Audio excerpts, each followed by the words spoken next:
तो देखिए सबसे पहले आपको रैम को देखते ही पता चल जाएगा क्या डिफरेंस है। आपको आईसी जो देख रहे हैं कि जो हमारा DDR1 जो रैम आते थे, उसमें तो सबसे पहले इसका ऑपरेटिंग वोल्टेज 2.5 वोल्ट होता है। और इसमें जो आईसी लगे हुए होते हैं वो डुअल साइड में दोनों साइड में पिन होते हैं। और DDR2, 3 और 4 जो हमारे रैम आते हैं उनमें जो आईसी लगे होते हैं वो बॉल आईसी होते हैं। इसके अंदर बॉल बने हुए हैं। एक डिफरेंट आपको दूसरा है कि DDR2 का जो ऑपरेटिंग वोल्टेज आपको होगा ये होगा 1.8 वोल्ट। जो मैंने आपको यहाँ लिखकर बताया भी है कि DDR2 का ऑपरेटिंग वोल्टेज आपको 1.8 वोल्ट होगा। और DDR3 रैम का जो ऑपरेटिंग वोल्टेज होगा वो होगा 1.5। और DDR4 जो रैम है उसके ऑपरेटिंग वोल्टेज 1.2 वोल्ट है।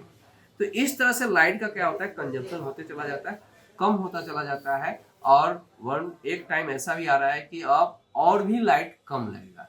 आपको DDR1 में जो होते थे कि उसका स्पीड फास्ट नहीं होता था उतना ज़्यादा, क्योंकि उनकी जो मेगाहर्ट्ज़ जो होता था ना फ्रीक्वेंसी, जिसको हम बोलते हैं फ्रंट साइड बस स्पीड, स्पीड जो होती है स्लो होती है। DDR4 और 5 का स्पीड फास्ट होती है। तो जैसे जैसे आपको कोई पता करता है कि हमें कौन सा लैपटॉप लेना है या कौन सा डेस्कटॉप लेना है, तो उसमें आप रैम को पता कीजिए कि रैम कौन सा लगा हुआ है। तो आप जान लीजिए कि अगर आपको उसमें DDR5 या DDR4 रैम लगा हुआ है, इट मीन्स वो लेटेस्ट हमारा कंप्यूटर है या लैपटॉप है। थैंक यू, धन्यवाद।